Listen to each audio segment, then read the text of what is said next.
ဓမ္မမိတ်ဆွေများအားလုံးပဲမင်္ဂလာရှိသောနေ့လေးပါရှင်။မေဇင်ကဒီနေ့ပေါ့နော်ဓမ္မမိတ်ဆွေများကိုမျှဝေပေးခြင်းတဲ့အရာလေးကကိုယ့်ကိုပေါ့နော်အဆောက်အအုံပုံကိုယ်တွေဘယ်လိုစောင့်ရှောက်နေလဲ။တနည်းအားဖြင့်ကိုယ့်ကိုအဆောက်အအုံပုံကိုယ်တွေကစောင့်ရှောက်နေတာလားဆိုတော့သိရှိနိုင်တဲ့ပေါ့နော်အချက်9ချက်ကိုမေဇင်ပြောပြခြင်းနဲ့အဲ့တော့ကိုကပေါ့နော်အချက်တစ်ချက်နဲ့ပေါ့နော်ကိုက်ညီနေတယ်ဆိုလို့ရှိရင်ဒါသိကြပြီကိုယ့်ကိုစောင့်ရှောက်ပေးတဲ့အဆောက်အအုံကောင်းတွေရှိတယ်ကိုယ့်ကိုစောင့်ရှောက်နေတဲ့အဆောက်အအုံပုံကိုယ်တွေရှိတယ်ဆိုတာကိုကသိရှိနိုင်မယ်ပေါ့နော်ဒါကြောင့်မလို့မေဇင်ကဒီနေ့ဗီဒီယိုလေးမှာဓမ္မမိတ်ဆွေများကိုကိုအဆောက်အအုံကောင်းနေစောင့်ရှောက်နေတဲ့အချက်ကိုသိစေနိုင်တဲ့အချက်9ချက်ကိုမေဇင်ကမျှဝေပေးကြပါတယ်ရှင်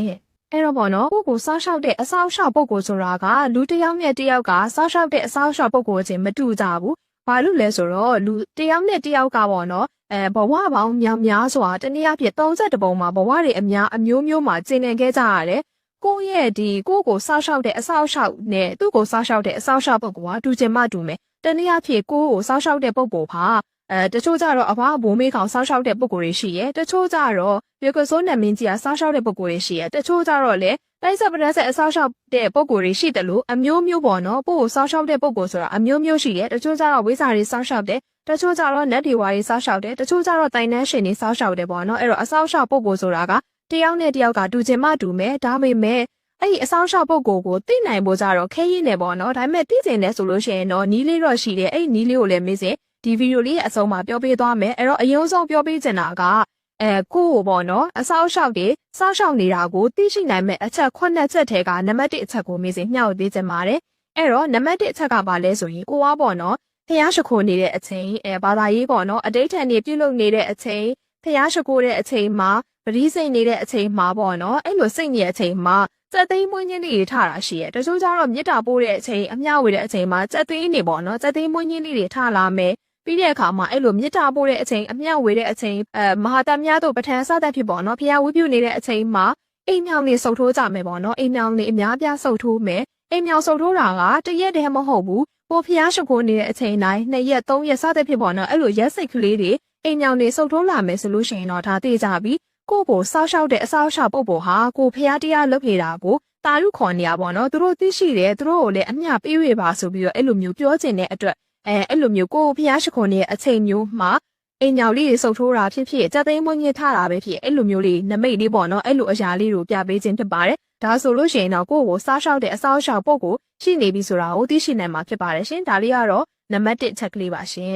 ်အဲ့တော့နံပါတ်2အချက်ကဘာလဲဆိုရင်ပေါ့နော်ကိုကဖြစ်လာမဲ့အရာကိုတခုခုဖြစ်တော့မယ်ဆိုလို့ရှိရင်အဲ့ဖြစ်မဲ့အရာကိုကိုရဲ့အိမ်မက်ထဲမှာတော့၎င်းပေါ့နော်တချို့ကြတော့အိမ်မက်မှတ်ပြီးတော့ငါဖြစ်လာမဲ့အရာကိုကြိုပြီးတော့သိမြင်ကြတယ်တချို့ကြတော့အိမ်မက်မှတ်တာမဟုတ်ဘဲနဲ့ကိုရဲ့မသိစိတ်ပေါ့နော်ကိုရဲ့မသိစိတ်မနှောစိတ်ကနေပြီးတော့ဒီအရာကထက်လာတော့မှာလား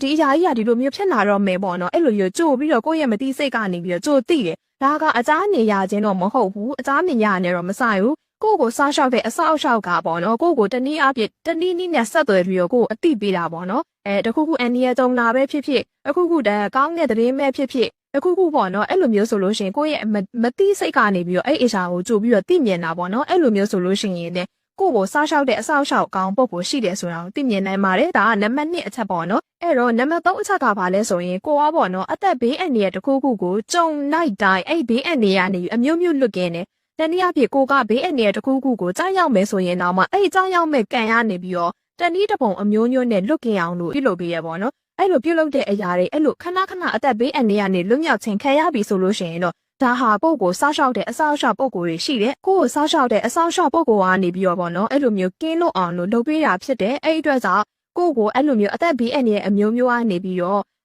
့လူမျိုးမျိုးလွတ်ကင်းတယ်ဆိုလို့ရှိရင်ဒါပေးကြတယ်ကိုစားရှောက်တဲ့အဆောက်အအုံပုံကိုရှိတယ်ဆိုတာကိုသိမြင်နိုင်ပါတယ်ရှင်ဒါကတော့ကိုစားရှောက်တဲ့အဆောက်အအုံပုံကိုရှိမရှိသိရှိနိုင်တဲ့နံပါတ်3အချက်ပဲဖြစ်ပါတယ်နောက်တစ်ချက်ကပါလဲဆိုရင်ကိုယ့်ရဲ့စိတ်ဆန္ဒမှာပေါ့နော်တခုခုဖြစ်ချင်တယ်ကိုကတခုခုကိုတောင်းတခြင်းနဲ့တောင်းတလိုက်တဲ့အခါမှာအဲ့ဖြစ်ချင်တဲ့စိတ်ဆန္ဒကအမျိုးမျိုးပြည့်ဝလာတယ်ပေါ့နော်တနည်းအားဖြင့်ကိုကပေါ့တခုခုအဲ့ခီးလေးကိုသွားချင်လိုက်တာအဲ့အရာလေးကိုလိုချင်လိုက်တာလို့စိတ်ထဲကတောင်းတလိုက်အဲ့တောင်းတတဲ့အရာကချက်ချင်းမဟုတ်တော့လေရက်ကလေးတွေနည်းနည်းကြာလာတဲ့အခါမှာတချို့ကြောင့်လည်းချက်ချင်းကြီးပြေးွာတာရှိတယ်တချို့ကြောင့်လည်းရက်ကလေးတွေနည်းနည်းကြာတဲ့အခါမှာကိုတောင်းတပြီးကိုလိုချင်တဲ့အရာဟာတနည်းမဟုတ်တနည်းပြေးွာလာအရှိတယ်တချို့ကြောင့်တော့ငါဒါလေးစားချင်လိုက်တာဒီနေ့ငါဒါလေးသွားချင်လိုက်တာငါဒါလေးလိုချင်လိုက်တာအဲ့လိုမျိုးတောင်းတလိုက်တဲ့အခါမှာတနည်းမဟုတ်တနည်းပြေးွာလာစေရပေါ့နော်အဲ့လိုမျိုးပြေးွာလာစေရဆိုလို့ရှိရင်လေ ကိုယ့်ကိုစားရှောက်တဲ့အဆောက်အအုံကောင်းရှိတယ်ဆိုတာကိုသိရှိလို့ရပါတယ်ရှင်နောက်တစ်ချက်ကပါလဲဆိုရင်ကို့မှာအခက်အခဲတစ်ခုခုရှိလာပြီအဲ့တော့ကိုကဘလို့အခက်အခဲပဲရှိအဲ့လိုအခက်အခဲရှိလိုက်တိုင်းမှာပို့ကိုနီမဲ့သူကတအုံမဟုတ်တူပေါ်ပါလာတယ်တနည်းအားဖြင့်ကိုကအခက်အခဲတစ်ခုကိုကြုံပြီးပြီဆိုရင်အဲ့အခက်အခဲကိုဖြေရှင်းပေးမဲ့သူတယောက်ယောက်ပေါ်လာတယ်ပေါ့နော်အဲ့လိုမျိုးပေါ်လာတယ်ဆိုလို့ရှိရင်လည်းကိုစားရှောက်တဲ့အဆောက်အအုံကောင်းပုဂ္ဂိုလ်ရှိတယ်ဆိုတာကိုသိရှိနိုင်ပါတယ်အဆောက်အအုံကောင်းရှိမရှိသိရှိနိုင်တဲ့နောက်ဆုံးအချက်နံပါတ်9အချက်ကပါလဲဆိုရင်ကိုကပေါ့နော်ဒီခရီးတစ်ခုခုကိုသွားဖို့စီစဉ်ထားတယ်ဒါပေမဲ့အဲ့ခရီးကိုသွားခံနေကြမှာအကြောင်းတစ်ခုခုပေါ့နော်တစ်ခုခုကြောင့်ပြတ်သွားရတယ်ဒါပေမဲ့အဲ့လိုပြတ်သွားတယ်ဆိုတာလေအဲ့ခရီးကိုကလိုက်သွားမယ်ဆိုလို့ရှိရင်အဲ့နေရာတစ်ခုခုနဲ့ကြုံတွေ့ရတယ်ဥပမာထားပါတော့ကိုကခရီးတစ်ခုသွားမယ်ခရီးတစ်ခုသွားဖို့တခါအကုန်လုံးစီစဉ်ပြီးသားကားလက်ပတ်တွေတခါလဲဝယ်ပြီးဒါပေမဲ့အဲ့ခရီးကိုသွားခံနေမှာအကြောင်းတစ်ခုကြောင့်ပြတ်သွားရတယ်အဲ့ခရီးကိုကမလိုက်သွားအောင်ဒါပေမဲ့အဲ့သွားတဲ့ခရီးထဲမှာကိုမဖာဝါပေမဲ့အဲ့ထွက်သွားတဲ့ဒီကားဟာလမ်းမှာအက်ဆီဒင့်တစ်ခုကြောင့်တော့၎င်းပေါ့နော်အန်နီယတစ်ခုနဲ့ကြုံတွေ့ခဲ့ရတယ်ဒါဆိုရင်တေးကြပြီကိုကဒီခရီးထဲကိုလိုက်သွားလို့ရှိရင်ကိုကအန်နီယဖြစ်မယ်အဲ့ခရီးထဲကိုမပါအောင်လို့အကြောင်းအမျိုးကြောင့်ကိုကပေါ့နော်ကြံခဲ့ရတယ်ဒါဆိုလို့ရှိရင်တော့ကိုစားရှောက်တဲ့အဆောက်အအုံပေါင်းကကိုဒီခရီးကိုသွားဖို့အတွက်အန်နီယဖြစ်မှာသိတဲ့အတွက်ကိုမသွားဖို့ပေါ့နော်အကြောင်းတစ်ခုခုကြောင့်ပယ်ဖြတ်လိုက်တာပေါ့ဒါဆိုလို့ရှိရင်ကိုစားရှောက်တဲ့အဆောက်အအုံကောင်းရှိတယ်ဆိုတာကိုအဲ့အချက်ကိုလည်းကြည့်ပြီးတော့သိရှိနိုင်ပါတယ်ဒါဆိုလို့ရှိရင်တော့မေစင်ကကိုစားရှောက်တဲ့အဆောက်အအုံကောင်းရှိမရှိကိုအခုအချက်9ချက်နဲ့ပေါ့နော်မေစင်ကမျှဝေပေးခြင်းဖြစ်ပါတယ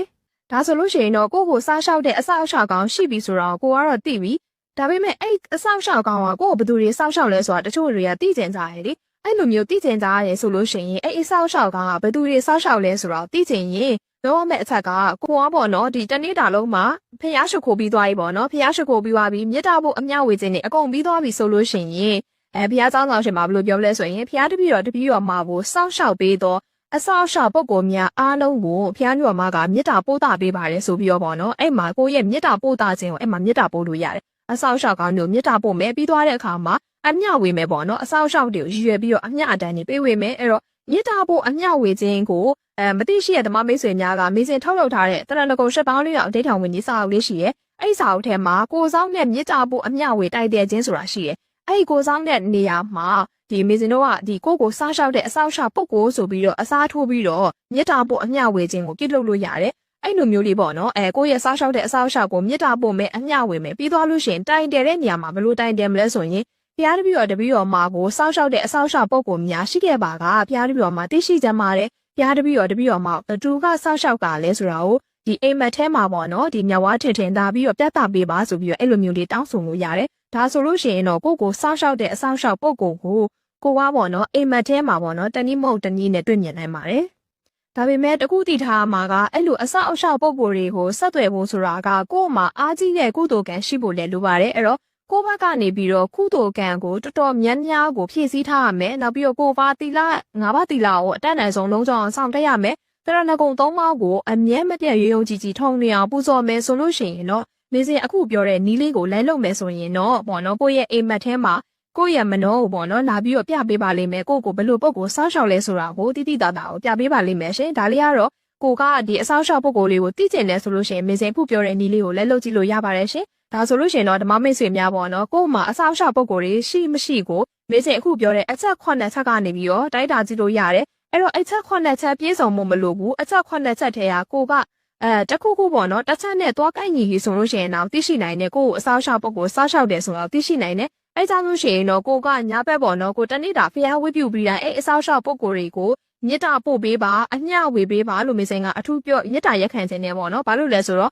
့အဆောက်အအုံပုဂ္ဂိုလ်တွေကကိုစားရှောက်တယ်ဆိုတာကိုချစ်ခင်နှစ်သက်လို့ပေါ့နော်ချစ်ခင်တဲ့အတွက်စားရှောက်တာဒါဆိုလို့ရှိရင်ကိုကသူတို့ကိုပြန်ပြီးတော့မဆဖို့အတွက်ဆိုရင်ကိုမှရှိတဲ့ကုသိုလ်တွေကိုကိုပြုလုပ်ခဲ့တဲ့ကုသိုလ်တွေကိုအဲ့အဆောက်အအုံတွေကိုမြစ်တာပို့ပေးပါအမျှဝေပေးပါအဲ့ဒါဆိုရင်အဲ့အဆောက်အအုံတွေကအရန်ကိုနှစ်သက်သဘောကျတယ်ပေါ့နော်ကိုရဲ့အမျှဝေခြင်းကိုသူတို့ကတာရုခေါ်ပြီးပြီဆိုရင်တော့သူတို့မှရှိရဲ့အရှိန်အဝါတွေတကူအရှိန်အဝါတွေပို့ပြီးတောက်ပလာတယ်ဘုံမိမှန်တွေကလည်းပို့ပြီးတော့မြင့်မားလာတယ်ပေါ့နော်ဒါဆိုရင်ကိုယ့်ကိုပို့ပြီးတော့netတရားဆောက်ရှောက်ပေးပါလိမ့်မယ်ရှင်ဒါလေးကတော့မေစင်ရပေါ့နော်ဓမ္မမိတ်ဆွေများကိုအဆောက်အအုံပုဂ္ဂိုလ်များအကြောင်းကိုမေစင်ဒီနေ့ဓမ္မဒါနအနေနဲ့မျှဝေပေးခြင်းဖြစ်ပါတယ်ရှင်ဓမ္မမိတ်ဆွေများအားလုံးကိုယ်စမ်းမှာစိတ်ချမ်းသာကြပြီးတော့လူရဆန္ဒများလည်းပြည့်ဝပါစေအဆောက်အအုံပုဂ္ဂိုလ်များရဲ့ဆောက်ရှောက်ခြင်းကိုလည်းအထူးခံရပါစေလို့မေစင်ကဆုမွန်ကောင်းလေးတောင်းပေးလိုက်ပါတယ်ရှင်